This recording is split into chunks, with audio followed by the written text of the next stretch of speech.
All right, welcome to this evening's or this afternoon's meeting, work session. We're going to start off by conducting roll call. Commissioner Felicia Franklin. I'm present. Commissioner Gail Hambrick. Present. Commissioner DeMont Davis. Commissioner Sana Gregory.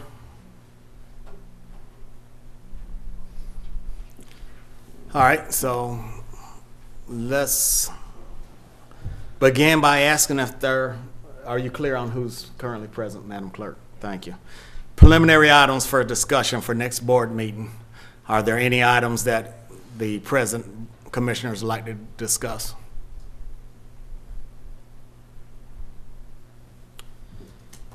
All right, hearing none, let's get into our work session items. The first up today is our mid-year budget review with Ms. Rabona Bevins. Good evening, Mr. Chairman and Commissioners. Can I take my mask off? Can I take my mask off? Please take it off. Yeah. Thank you. Because I was talking on the phone to someone the other day and they couldn't You hear already me, soft-spoken, so yes, please. My husband saying I'm not soft-spoken. All right, this evening I will be giving you an update on the 2021 budget as well as an update on the 2020 actuals. It's unaudited. Our audit is usually completed by December 31st every year. However, due to COVID, the State Department of Audits granted an extension to all counties till March 31st, I'm sorry. So we're on track to have that done in the next couple of weeks and have it submitted to the state, and we'll have our audited numbers. So the numbers that I'm going to talk about tonight of how we actually did in 2020 compared to what we budgeted are unaudited. However, I don't anticipate any changes between now and then because pretty much we've finalized everything. We're just waiting on the auditors to sign off on everything. We also talk about the 2021 budget to actuals. Last year, we adopted a budget for 2021. We've had some amendments to that budget, so I'll talk about where we are compared to the amended budget and to actuals through January 31st of this year. That's going to be unaudited as well. Then I'll give a little bit of overview on the 2022 budget process and some financial highlights on what's going on in the finance department. So for 2020, we had budgeted, we started out 2020 with $97.2 million in fund balance, and we had budgeted or projected that we would collect $217.4 million in revenues, spend $230 in expenditures, and have a deficit of $12.6 million that we would cover with fund balance. And then once we did the other financing sources and uses, that gave us a net change in fund balance, a decrease of 16.7, and we would have had an projected ended fund balance of $80.5 million. However, we did much better than that. Again, we started out the year with $97.2 million. We actually collected $216.5 million, a little below what we projected. However, that's due in large because of COVID. We had some decreases and some significant decreases in some areas. Charges for services, which is where we have all of our athletic fees for the spring and summer sports.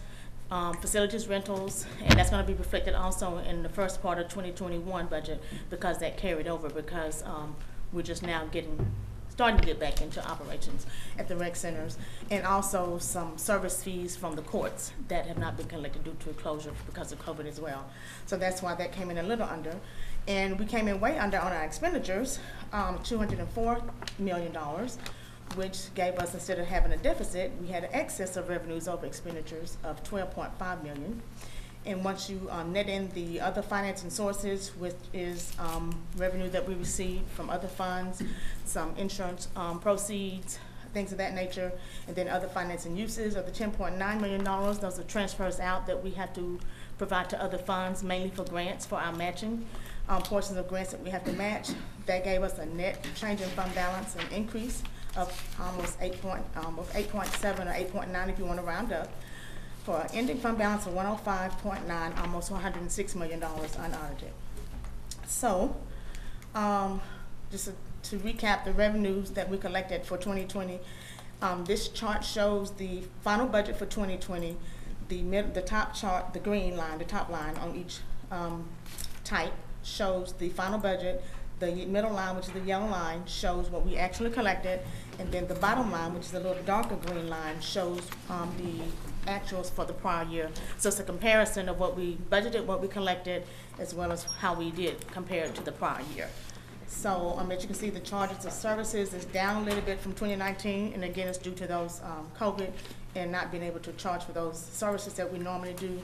And then fines and forfeitures were down a little bit as well, again, due to the courts being closed and not as many fines or forfeitures being done. On the expenditure by function, we have the same type of graph here, shows the final budget, what we actually spent, and what we spent in 2019 as a comparison. And I will send this PowerPoint to everyone after we finish. So I won't spend a lot of time on that, but I just want to show a picture kind of how we performed for 2020. Overall, we did very well. Again, it's stated we increased our fund balance by a little over $8 million. So fast forward to 2021, we have a current budget of $240.5 million. And year to date, we have this is our revenues, Year to date, we collected $175.7 million of that, which is 70.4%. So we're looking pretty good there. We collected the majority of our revenues, of course, is property taxes, and we collected 94.5% of what we budgeted. So we anticipate collecting all of that as the residents continue to pay their property taxes and the associated penalties and fines with those for paying late. Other taxes and assessments, we're at 75.2%. That's where we have our lost revenue. If you recall, last year, coming up this week, will be a year ago that we shut down the government, and then we were all panicking because we thought all the businesses were closed. Sales tax revenue is going to go down significantly. However, that did not happen. We're all trying to figure out why not. When I say we, not just me, but all my counterparts in counties across the state, from my classes with Carl Vinson, we're all scratching our head like, why are the sales tax revenues? Don't scratch it too hard. Well, I know. Let's roll with it. It was kind of an anomaly, but I said it's probably more people out there like me that continue shopping while we were stuck at home, had to have something to do. So our sales tax revenues did not decrease. Actually, they have increased slightly. So from what we had projected, because we thought we were going to see a decrease. So we're doing good in that area as well, and that's what's included in this line item. You can see the other areas where we are. Again, the charges for services, we're at $10.4 million. And on the next slide, I'm going to show you where we were last year at the same time, so you can kind of see how COVID has impacted us there, and for the fines and forfeitures as well. And that's this slide here. And as you can see, the charges for services and forfeitures, 1, 2, 3, 4, 5, 6, 9, 5, and 6 down. Again, this graph shows the budget on the top line. The middle line shows the actuals as of January 31. And then what we were last year at the same time in January. So you can see those two areas, we have a significant decrease in revenue for this year as compared to last year at this time. Again, that's the impact of the pandemic is having on us being able to provide services where we collect charge fees for those things. My expenditures by category, which is the salaries, benefits, regular operating expenses. This is how you're pretty much used to seeing it when we present the budget. So I'm going to show it to you two ways: by category, which is this one, and then later on I'll show you by department. By category, we are at 53.8% of our total budget at $129.8 million as of January 31st. We're 7 months into the fiscal year. We should have could have expended 58% of our budget if we annualized it. However, as you see, we are below that, so at 54% if you round up. Salaries and benefits, we're at 53.8%, 40% for. Salary is 53.8, benefits 40.4, and our regular operating expense we're at 53.3%. This next slide is what I was just referencing earlier. It shows again the budget. The second line shows the actuals for as of January 31 of 2021, and then the green line shows where we were at the same time last year. There has been an increase, of course, in the salary and benefits because the board during the budget last year did include a COLA as well as merit increases, so automatically, of course, naturally salaries will be more than it was last year. This is the one that I was talking about earlier by function, which is really departments. General government encompasses the majority of our departments except for the others that you see. So we had 59% has been spent out of the 69.1 budgeted for there this year. Tax assessment assessment and collections, the tax assessor and the tax commissioner. They're in that area. And then you have courts and law enforcement. They're at 57%. Of course, they have the most budgeted between them and public safety. Courts and law enforcement includes all the courts and the sheriff's office, the prison, and the jail. Then we have 52% of public safety's budget has been spent. And then transportation development has spent 71% of their budget, and everybody else is under that 58% that we use as a benchmark to see if we're in line with spending for the year. So again, we've spent 54% of our projected budget for this year. Oops. Okay. So what we like to do is look at, every month when we get our financials, we try to project out where we think we're gonna end. We look at some trends from the prior years, what we've collected to date in revenues and what we spent in expenditures, and we annualize it out for the rest of the year based on how many payrolls we have left, based on certain things, trends from the prior years. So again, we had a beginning fund balance of $105.9 million. We are projecting that we probably won't get well, this is our projection only. I'm not gonna say we probably won't. We may, because we've said in the past that we didn't think we would, but we somehow came out on top. But we're projecting $222.3 million collection as our projected actuals based on how things are being collected now, of the $230.2 million that we budgeted. And then we're looking at only spending $227.4 million of the $240.5 that's budgeted. And again, in prior years, we've always come in under budget. Departments have managed their budgets very well. We monitor their expenses and make sure that there's no excessive spending in certain areas to try to keep those in line. Instead of using what we projected was a deficiency of 10.2, we're projecting to be 5.1 because the expenditures are going to be so much lower, and that we will use that much in fund balance, and our ending fund balance is projected to be at $100.8 million, which is still a very healthy fund balance. Next, I want to talk about the 2022 budget process. We began that in December. We sent the budget package to the department heads. The deadline to get the request submitted was January 19th. We got everyone's came back in, and we have $20.2 million in new requests. Out of that, 8.3 is for new personnel and 11.9 for capital. Janice is still massaging revenue projections for me. And right now, we're looking at maintaining our current revenues, except for those couple of areas of fines and forfeitures and charges for services still down. We're not sure when the courts are going to open back up again, where they can operate semi-normally, where we can begin collecting some of those fines, and then if they're doing forfeitures, having those where we can collect revenue from that. And as I stated earlier, we do recognize that Parks and Rec are starting to ramp up some things. I know spring baseball is starting, so we'll be recouping some of those monies for this year and then hopefully next year as well. Local option sales tax, we're anticipating an increase due to the ongoing economic activity despite COVID-19. Again, as I told you earlier, my counterparts in other counties are experiencing the same thing. Sales tax revenues are either stable or increasing slightly. So we're hoping to maintain that trend.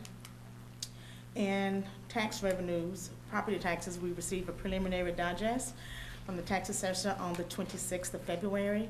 It does show about a $500 million increase in values, mainly due to new residential constructions and new valuation.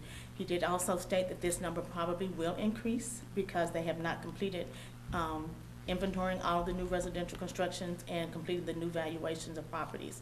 So we are anticipating that will increase, will give us a little bit more tax revenue. However, it's not going to be enough to fund the $20.2 million in requests that we have. The only way to do those requests or to fund any of those new ones would be to look at eliminating or reducing some of our current services in other areas and reallocating those funds. So yes, we do have a significant fund balance. However, reserves should not be used for those recurring operating expenditures or day-to-day expenditures.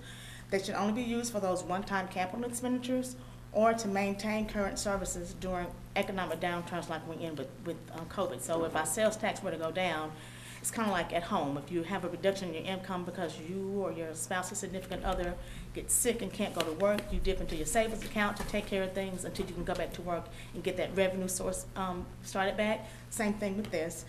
We can use our safety net, which is our reserves, until our revenues return to a level to adequately support those activities. Before I end and open up the floor for you guys to ask any questions or make any comments, I'm going to get some financial highlights for the finance department that we've received this year. Chairman's going to kill me, but Exactly right. I had to give the good too. Moody's credit rating agency issued their annual issues comments in February, and they said that Clayton County's credit quality is very high quality. Our AA2 rating is equivalent to U.S. counties, median of AA2. Some notable credit factors include a robust financial position, negligible debt burden, mid-range pension liability, extensive tax base. However, we have a somewhat weak wealth and income profile, which we, of course, are all aware of. They also stated that we have exceptionally healthy finances, relatively favorable in comparison to the assigned rating of AA2. Our cash balance as a percentage of operating revenues far surpasses the U.S. median, and our fund balance as a percent of operating revenues is consistent with the U.S. median. And on our debt and pension, we have an extremely small debt burden, which is favorable with respect of its AA2 rating, and that is due to you all approving the SPLOS. So we don't have to issue any bonds for any of our capital projects because we have that one penny SPLOS to handle all of our buildings and capital projects that we want to do. Also, our pension liability is moderate, which is reflected in its rating, and our adjusted net pension liability to operating revenues is consistent with the U.S. median.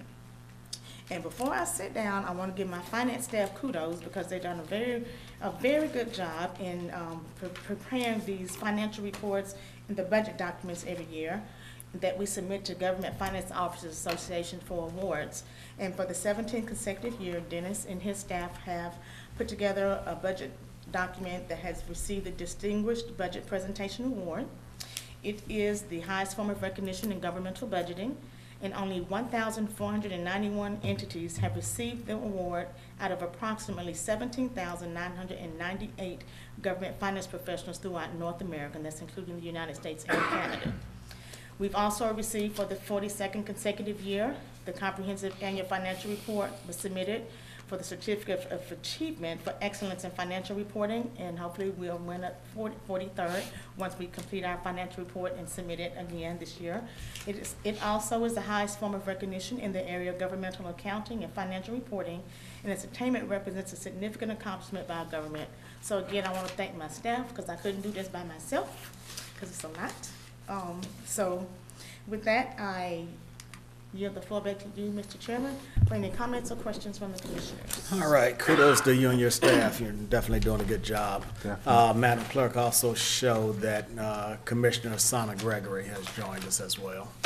All right, any questions? I also have you. Yeah, she saw you when you walked You by. said Sona. She's on there.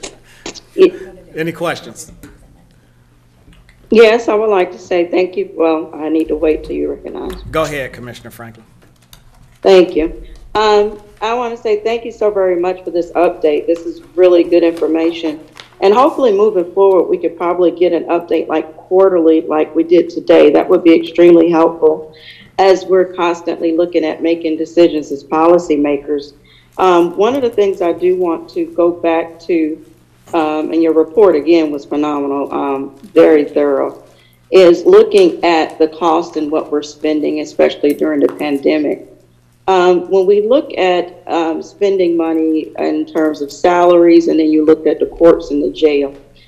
When we look at the courts and jail, I have a concern because do you feel that, would you feel that we're getting enough return back in federal assistance, considering that the jails have been closed? I just confirmed that there are over 500, maybe almost 600 cases that generally those folks would not even be sitting in our jails if the jails were possibly open. And that's just on one side of prosecution. That's not even including the other side.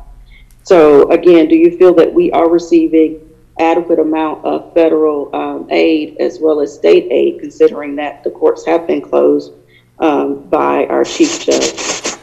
So, Commissioner, the federal funding that we received so far from the federal government is only that one pot of money, and we didn't actually receive it directly from that.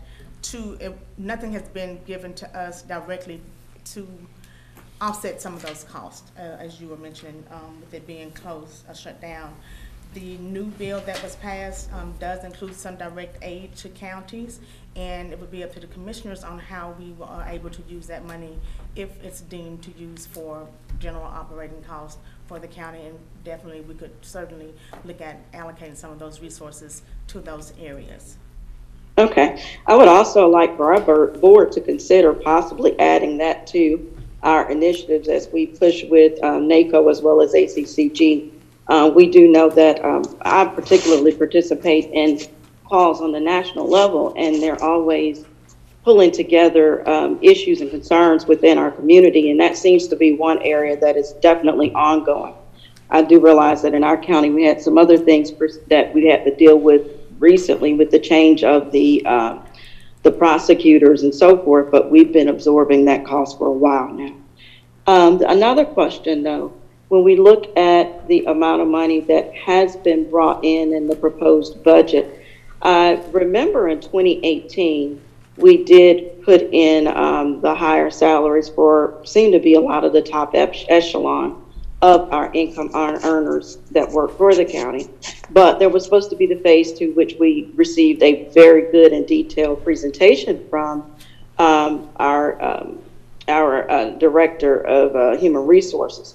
But in my research, I noticed that what was presented was not necessarily mirroring the second half that hasn't been touched since 2018. And more so than a question, I think it's a note that I would like for us to go back and really compare it and really look if there's a way that we can incorporate that original proposal as opposed to what was presented recently, because as you just stated, our county is doing much better than anticipated. And we know the burden of getting through this pandemic is on government.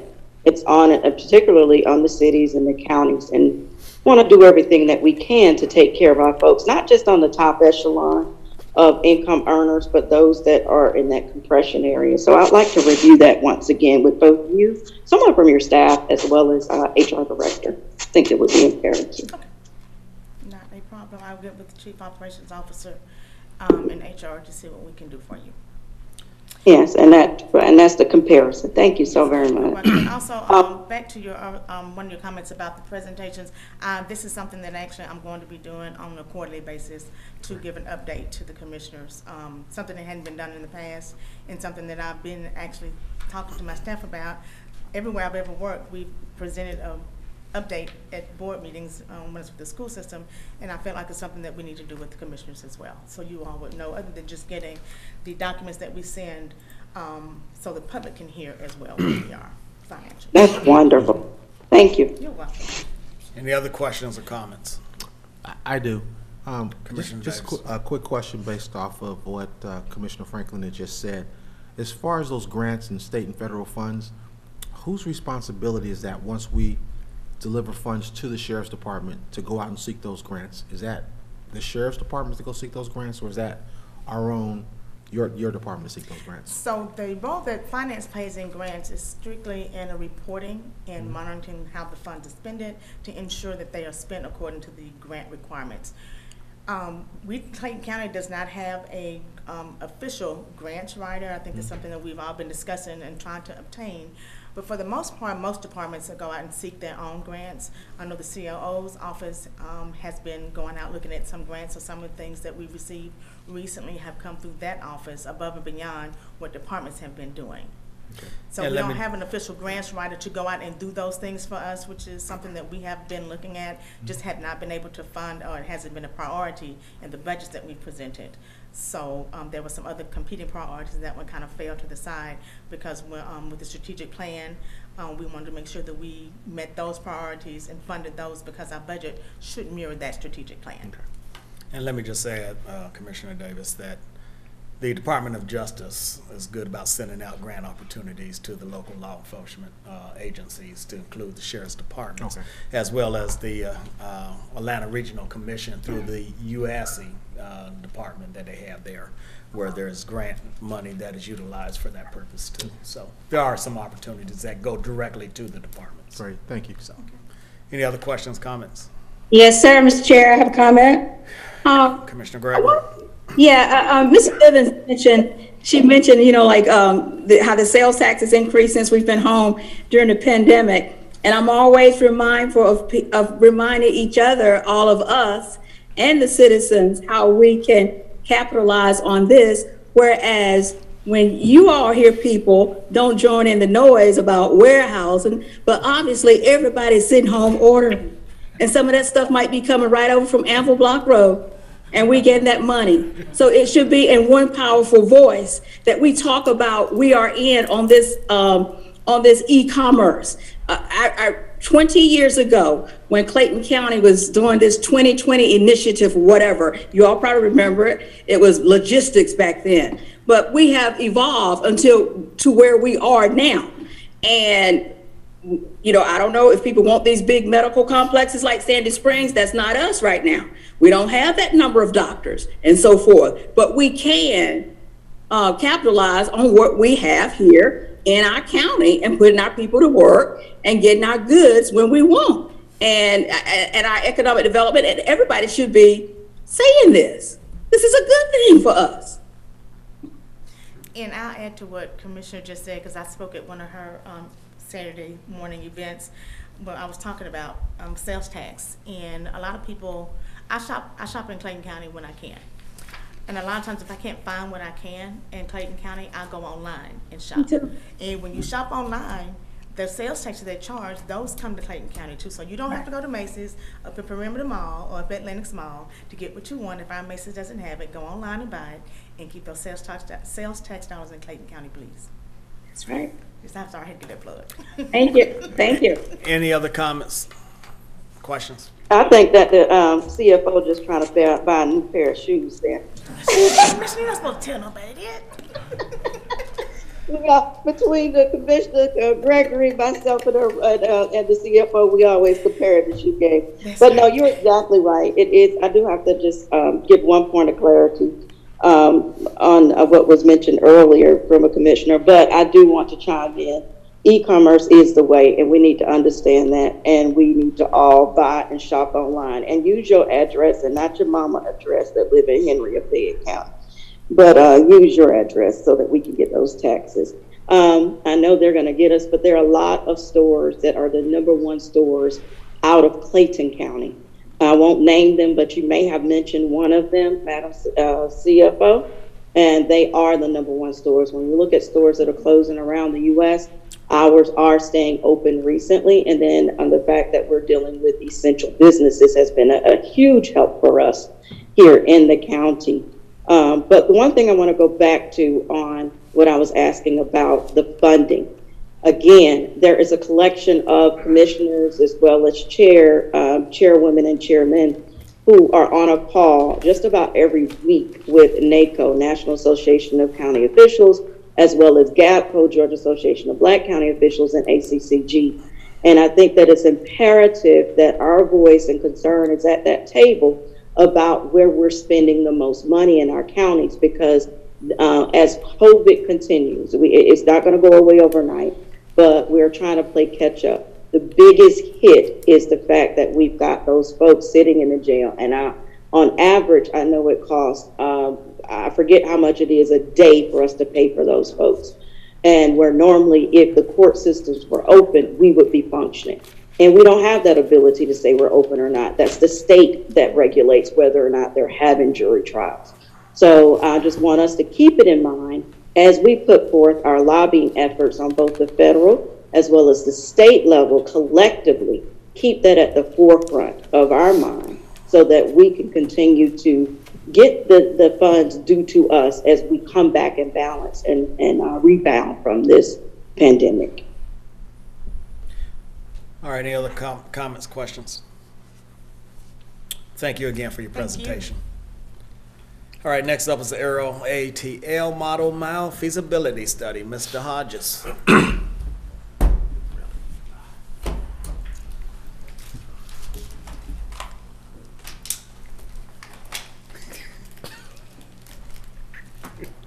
Okay. Good afternoon, Chairman and Mr. Hodges. Commissioners and Commissioners online. Today we're going to discuss the Atlanta Aero Greenway Model Mile Feasibility Study. We also have on the line to answer any questions you may have Mr. Matthew Wilder. He is the Associate Vice President of the Pond and Company, who conducted the study, or the feasibility study. You got it?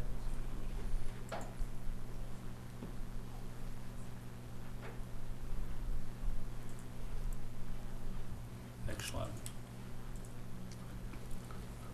Okay, the Atlanta Regional Commission awarded the Aerotropolis Atlanta Community Improvement District a Livable Communities Initiative grant in 2019. The grant was to complete the Atlanta Aero Greenway Model Mile Feasibility Study. There were 9 key partners in the study. The Aerotropolis Atlanta Alliance, Aerotropolis Atlanta, the City of Atlanta, Clayton County, City of East Point, Forest Park, Hateville, South Fulton, and Union City. Those are the 7 cities and areas that actually received the feasibility study for their model mile components. Next slide. Clayton County, like the other 6 model mile participants, paid a match to the overall grant. Back in 2009, with resolution 2019-39, you guys passed in March of 2019. Clayton County paid a matching $12,500, and ARC funded the remaining 80% of the study. Atlanta Aero and ARC are seeking the county's adoption of this document as a commitment to supporting the vision of the study. It will be up to Clayton County on how we choose to implement the study. And next slide there. The model mile will contribute to the county's goals for improving walkability and connectivity, investing in infrastructure to support new development and redevelopment, and the protecting and conserving existing natural resources.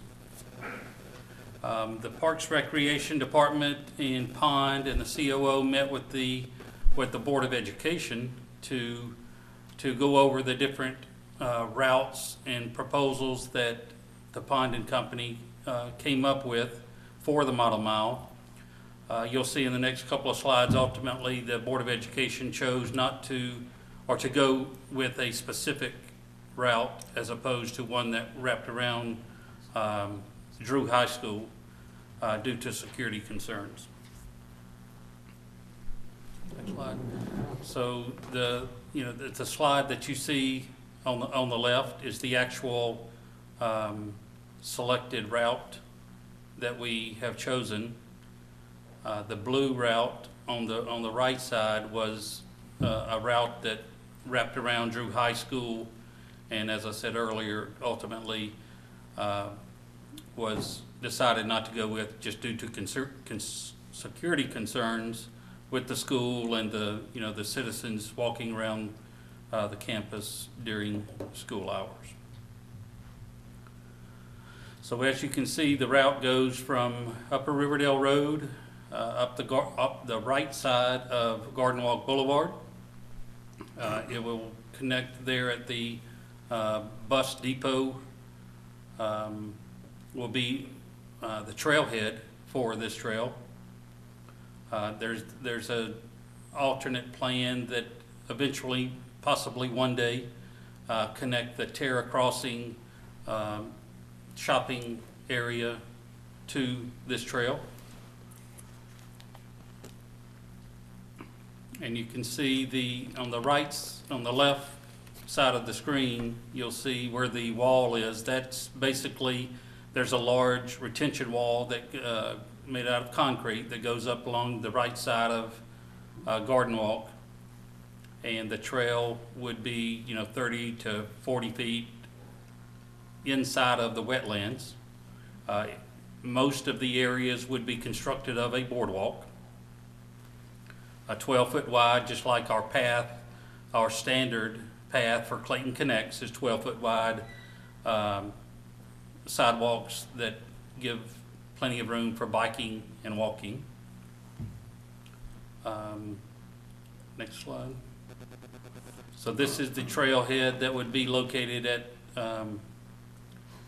Upper Riverdale Road. And it would proceed out to the Garden Walk area and connect to the bus depot trailhead.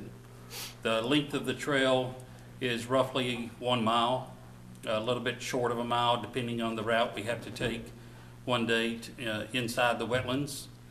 Next slide. Okay, yeah. So basically, also, like I said earlier, it's, this is just a study, and it is ultimately up to the county on when we implement this trail component. But the study was done, funded by ARC, so we completed the study, and we have the option to build this or fund this in the future if you so desire. All right. All right, finish. I'm sorry. Yes, sir.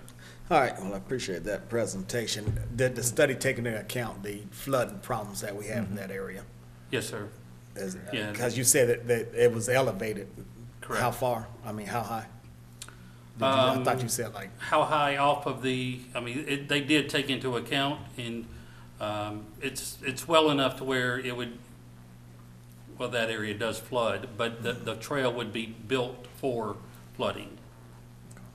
It would be. And if I could add in, this is a feasibility study, so we take that into account. But the next step for the county would be to go to full design and engineering, and that's when you would do the flood model studies to set the actual final elevation of the trail through the flood areas. Gotcha. Thank you. That's all spoken to in the document. All right. Thank you for that, Mr. Wilder. Any other questions for Mr. Wilder or for Mr. Hodges? Yes, I do. This is Hambrick. Commissioner Hambrick. Now, I noticed on Upper Riverdale Road, the ending, I guess, or maybe the beginning, is on level with the sidewalk and all. So I'm sure hopefully that is part of that study, that will have that elevation, because that's exactly where the water floods out, right there below the Southern Regional Hospital. So hopefully that will be, or is taken into consideration. I would like to know, what's the length of that? Is it a mile, a third of a mile, half mile, or whatever? Yes, ma'am. It's a little bit less than a mile. 0.99 is the plan right now. Okay, so is there a walking path, I guess, headed in each direction, or is it just one lane, I guess you call it, or one area? How far, the distance of people coming and going? Well, the width of the trail is 12 feet, right? Yes, ma'am. The width of the trail is 12 feet, and it'll have a basically 2 lanes, if you will, with the center line. Okay. Are you going to have anything, say if somebody can't make the full walk at one time, maybe a bench or benches or something? Yes, ma'am. There's several areas that will be built into the trail, like a half circle observation area to view the wildlife in the area. Oh, okay. They could rest there if they would like. If I could add, this is part of the much larger Aero ATL Greenway master plan. That there's kind of 3 concentric rings of trails envisioned, one kind of round loop road around the airport, and another larger one out from that, and another much larger one out from that, and then spokes of trails that will connect those rings. So these are each parts. This is one, as he said, of 7 different model miles that are all meant to kind of go forward and be catalysts in each of these communities to help jumpstart the connectivity of that overarching Aero ATL Greenway master plan for this part of, everything around the airport. Yeah, when I first heard of this, I was trying to find that connectivity to the airport, and it didn't seem to hit me. So will you please explain to me how that's going to connect? Well, this is just one piece, so you have to zoom out. We've got some information in the overall document. I believe you all got copies of that or have access to the PDF. If not, we can make sure you get it. There should be information in there. Plus, you can go separately. We didn't do the Aero ATL Greenway master plan, but it's out there and it exists. You can find that document that shows the overarching view of all of that. So, you know, you build it kind of a mile or two at a time, right? The idea is let's build this mile, and as the miles keep getting built, that vision of all those trails will eventually come together. And this would be a piece that one of these days you would walk this piece and continue north, and it gets you all the way up to the airport. So there's more to come that you all should be involved in as time goes by. Yeah, I sure hope so, because, yeah, that would help a lot. Yes, it would. Any other questions, comments? Yes, Mr. Chair. Commissioner Franklin? Yes. First, thank you so very much for this presentation. This is really good and it's very innovative, so it's good to see. But I do want to first begin where Commissioner Hambrick left off, because the connectivity is ever so important. And as I always try to bring to our attention, when we're looking at any initiative, several buckets of funding would be activated based upon certain things as connectivity, as Commissioner alluded to. In particular, this project would be one that would be added into our ARTP plan through the Atlanta Transit Link Authority, simply because of the fact that it can show that connectivity to our biggest economic engine in the state of Georgia, which is the airport, as well as you said, is connecting to transportation. So I just want to say that I look forward to having that highlighted there so that we can receive some additional funding there. The other thing I do want to bring to our attention, as it's been alluded to as well, is, sir, you talked about the plans proceeding to be able to deal with mitigating of the flooding. And I believe Director Hodges stated that if the board decides to move forward and fund it.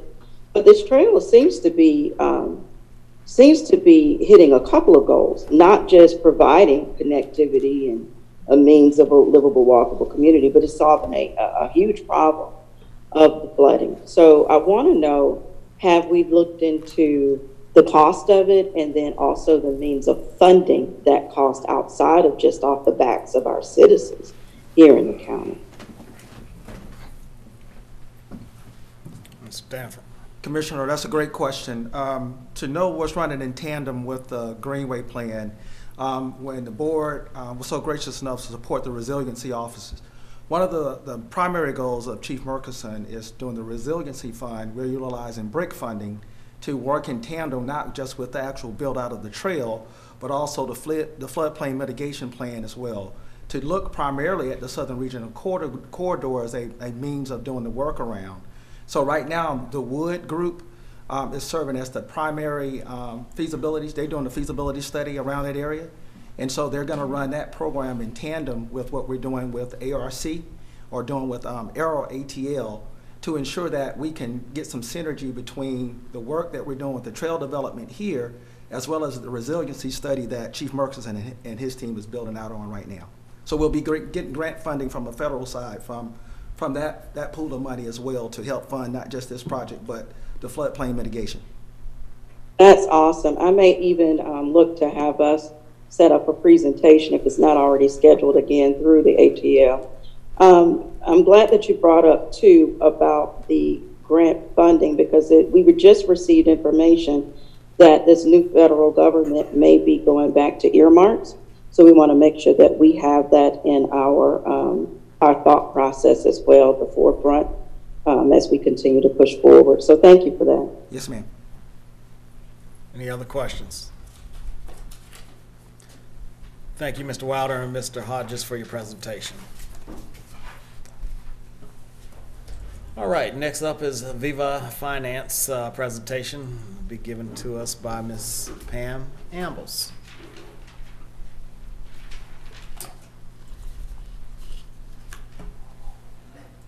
make a promise to the board that I'm going to be very brief this evening. I want to start out by saying good evening, Chairman Turner, Vice Chair Gregory, Commissioners Hambrick, Franklin, Davis, and of course our Clayton County citizens. I want to thank you for giving me the opportunity to present today.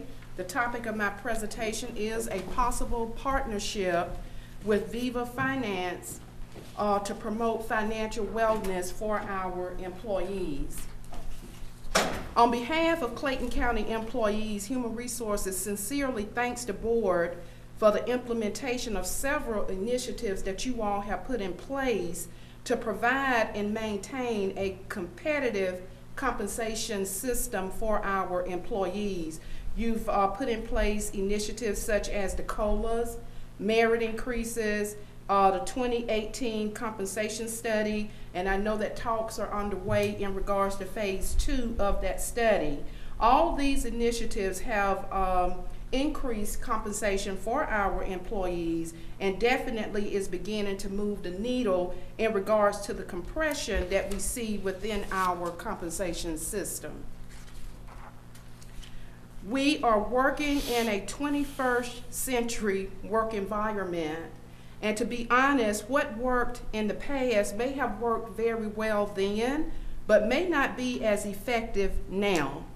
Out of the box, innovative strategies are definitely required to manage today's workplace. Indirect compensation is one such strategy and is definitely considered a value add to the employees and to direct compensation. Indirect compensation is a non-monetary or perhaps a monetary benefit that is being paid on behalf of the employees. To give an example, our cost sharing structure for our medical benefit is a form of indirect compensation. Best practices does indicate that a mix of indirect compensation strategies within the compensation system is definitely beneficial. We have been presented with the opportunity, and you can go ahead, Jamie, to the next one, thank you. We have been given the opportunity, at least presented with the opportunity, to partner with Aviva Finance to provide an indirect form of compensation to our employees. Aviva was launched in 2019, and they have an inclusive financing system that is based on job rather than credit scores. They're in the process of obtaining their accreditation from the Better Business Bureau, and later in the presentation I will share some references that they have given us, and Human Resources have called and talked with those references. One of the most important aspects of the partnership is the financial education that's included. Unfortunately, most teens and younger adults, they're not readily exposed to financial education until much later in life, and sometimes that occurs after we've made decisions that may not have been in our best interest at that time. The financial challenges for most people are real, and several studies reveal that 70% of employees live paycheck to paycheck. 69% have less than $1,000 in savings. 33% have subprime credit scores. All of these factors provide easy targets for subprime predatory lending, where interest rates could be as high as 400%.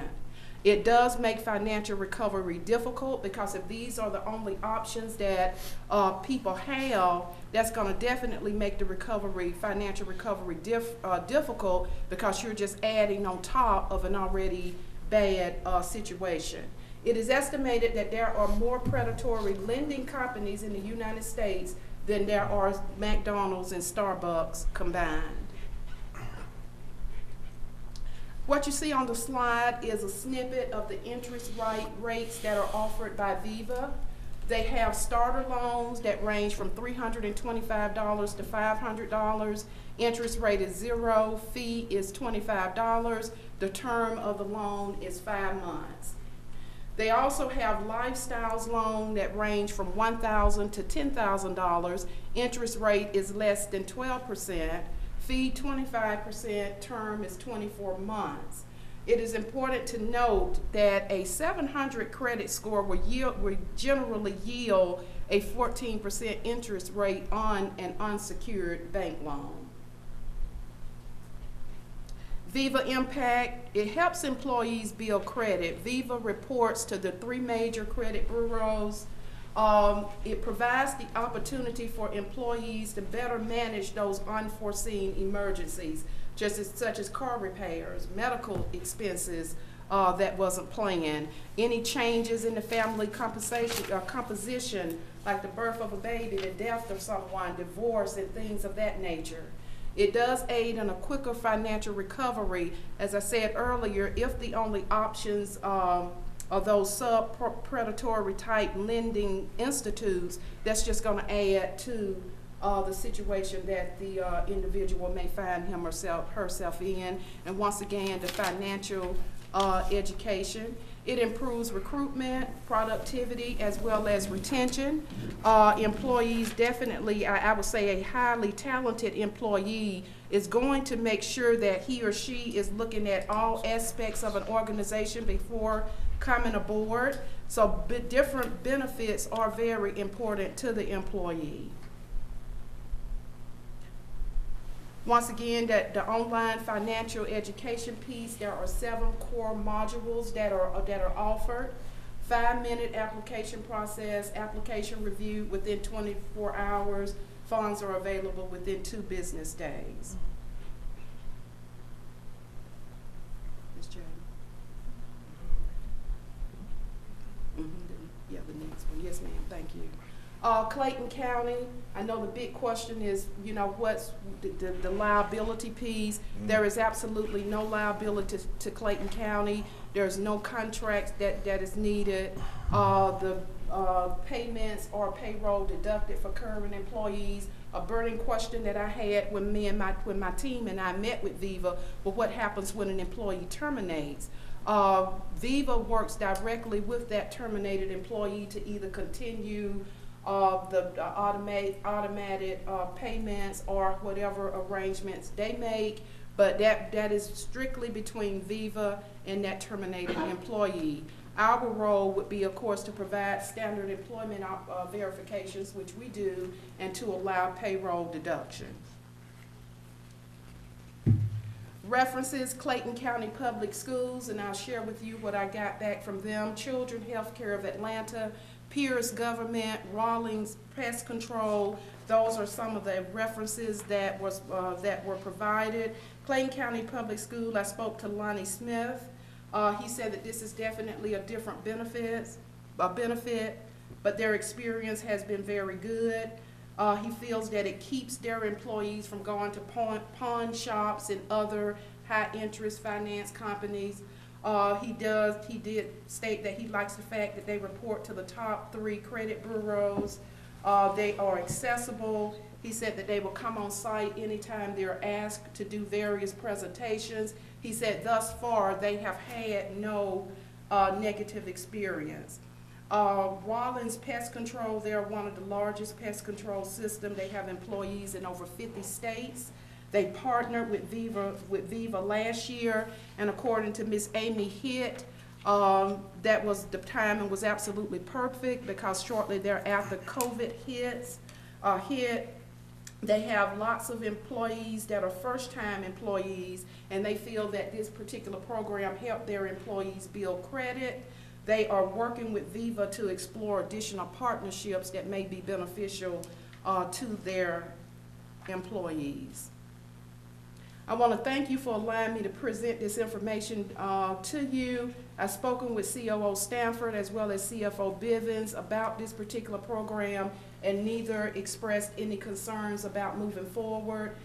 We have met with the representatives of Viva. We've spoken with the references. I do feel that this program will provide an excellent form of indirect compensation for our employees, and would like to add this as an agenda item for the board's consideration at the next board meeting. And that's all I have, Chairman. Thank you. All right, thank you for the presentation. Are there any questions for Ms. Ambles? Yes, Mr. Chairman, this is Hambrick. Commissioner Hambrick. Ms. Ambles, do you know who makes up the Viva organization? The owners, if you're asking about the owners? Yes. I can say that, I don't have their names with me, Commissioner Hambrick, but let me say this. I sent over earlier a packet of information to the board. I sent that electronically. I also placed a hard copy in your box. Within the electronic documents, there is a testimonial from some of Clayton County Public Schools employees. I did not feel this was the proper place to show the testimonials, but I did want to share it with the board so you all have access to that. The idea from Viva came from two entrepreneurs because when they were in school, they were having difficulties getting loans and so forth, and all the options that was out there was these high interest predatory loans, and that's what gave them the idea to start this company. If it's the board pleasure and I move this along as an agenda item, of course I'll have even more information to share with the Board of Commissioners for you all's consideration. Right, I saw that. I saw those videos of the employees and their testimonials and all, but I'm just interested in who's backing this. One other thing, and maybe it's just me, and I'm glad this sounds good for, you know, people just starting out, starting their credit and all. Is that a little high? Is that interest rate a little high? Yes. Well, I shared earlier that 14% could be the going rate for someone with a 700 credit score for an unsecured bank loan. It's not as ideal as I would want it to be, but once the employee builds their credit, because we are,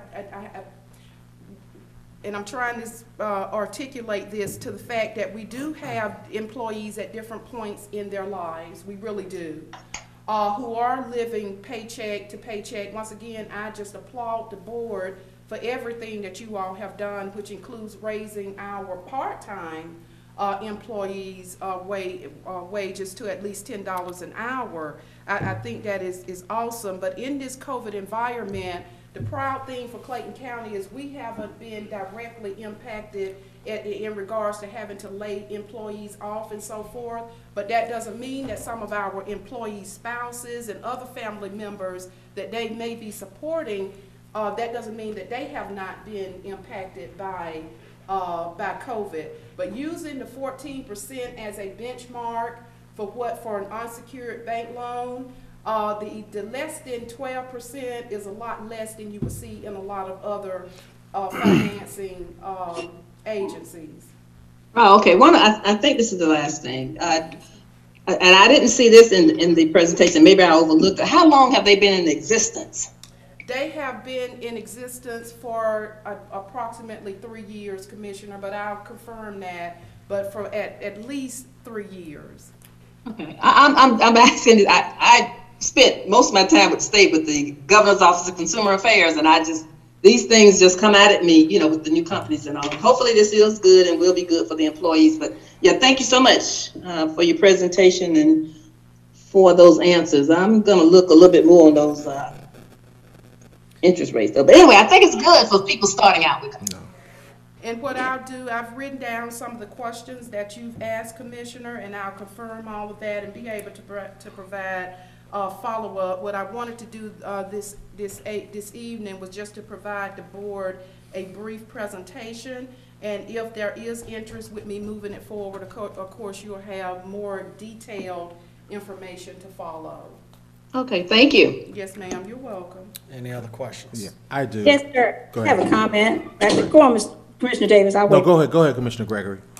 I just wanted to say thank you, Ms. Ambles, because, you know, when we originally, you know, hired you as HR person, you promised to look at the whole employee. And I really appreciate you reaching out, you know, whether I agree or disagree with this or not, I think it's a good thing, you know, because like you said, people are at a different stages in their life. And if somebody's got a car and it breaks down, I mean, and you got to get to work, you know, if you're in an essential job or something, you know, it's helpful. And so I really appreciate you just looking out, not with just this, but other things, because prior to you, all we had, you know, was Six Flags tickets or whatever. People keep spending money and all. But, you know, when you're looking at the employee and trying to help them get to work and continue making a good living and establish credit, and that's what I've always been, you know, been my big thing. If we can help our people establish credit, then they can join, I mean, they can buy houses, they can join the PTA, they can be more involved in the community. So again, I just want to thank you for reaching out and looking at the entire employee. Thank you, Commissioner. We're going to continue to do that. Thank you so much. Commissioner Davis. Yes. Is this the same Viva that's headquartered out of Canada as a wealth management company? No, sir. No, sir. From my understanding, this particular company is headquartered in Atlanta. Okay, because if this is a subprime lender, which have Cash America and the others have been notorious for predatory lending in minority communities. And they go after minority communities that have a credit score of a certain range, which is not low, but a little bit higher. That interest rate, after you get a certain type of loan, is not at 400%. It's sometimes as high as 800%. And this is what I want to be cautious of, that we don't put companies that call themselves wealth management companies, that we do not put ourselves in positions to have them come out and begin to go after our citizens in a manner that is not healthy. Right. I used to deal with some of these companies and doing consulting, and I'm not a fan of wealth management companies that come into it. And I think we need to be very, very cautious of letting any wealth management company come into our county to begin to go after our clients, to begin to deliver them subprime loans of different type of products. And I do want to point out the fact that based on what I've shared with the board, that I did get great feedback, and I'll continue the discussion with Clayton County's public school. That was one of the things that once I heard from them, I'm like, okay, I'm liking what I'm seeing. We'll continue to research, and I will continue my conversations with them. But one of the things too that drew me to this is the fact that when you look at the slide that had there the model, one of the things is that the term is very short term. For the 325 to the 500, there's no interest rate at all on those loans, but you do have to pay them back within 5 months. And if you do not pay them back, what they do is they charge you a fee to reapply for another loan, which then drives up your interest rate. Now, I can put you in touch with somebody who is a high-level exec and did a whole lot of work for them at the governmental level, if you'd like. Yes, sir. But as far as I'm concerned, I think subprime lending in America is a bad thing. Duly noted. Any other questions, comments? Yes, Mr. Chair. Commissioner Franklin. Yes, thank you for bringing this innovative thought process.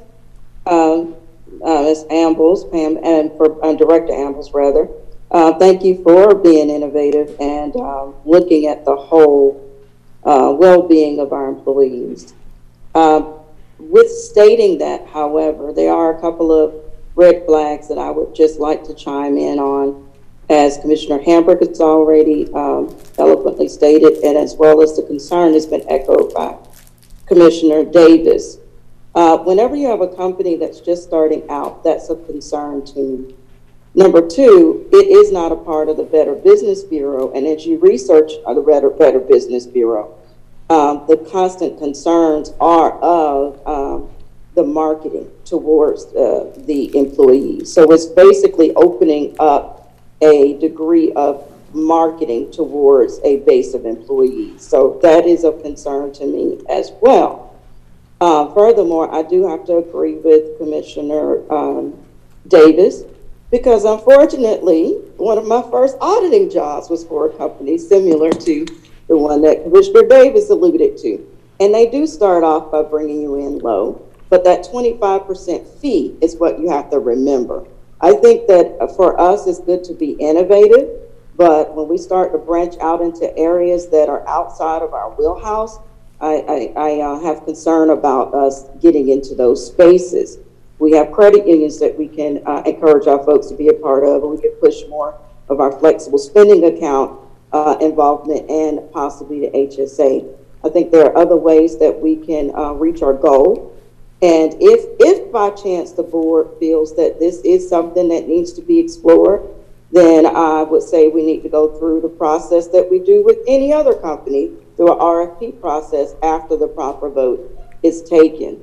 But I do echo the sentiments of both all the commissioners actually, one that is innovative, but also for Commissioner Hambrick and Commissioner Davis on the concerns of getting into this. Okay, all concerns have definitely been noted. Any other questions? All right, as we said, we appreciate what you brought before us. Anytime we can do anything positive and meaningful for our employees, we definitely want to hear about it, evaluate it, research it, and make sure it is a good fit for our employees, because that is what matters the most. So yes, if you continue to do your due diligence, and we'll just continue to have this conversation. All right. Thank you, ma'am. We're gonna definitely stay innovative, and we'll be bringing some other stuff to you soon. But I appreciate it. Thank y'all so much. Thank you, ma'am. All right, next presentation is a discussion on River's Edge, led by Commissioner Franklin. Yes, ma'am. Well, I'm sorry. That wasn't supposed to be me leading it. Who were you expecting to lead it? I'm sorry. It's okay. I did have it on here for an update, and I will give a little bit of background. And before we move forward, Mr. Chair, let me say the last item on the agenda will not be presented tonight. That was a presentation on the use of our logo with the library system. They're working something out, and they'll bring it back before us if they choose to. Okay. But at any rate, regarding this item, as Commissioner of District 3, and just for a little bit of fun competition of the great District 3, as Mr. Carlos Benefiel states, we received several concerns about the fact that this project at River's Edge was put into place, I think, almost 6 years ago at this point with the previous commissioner. And this one of those things to where there hasn't been a whole lot of movement on it for various reasons.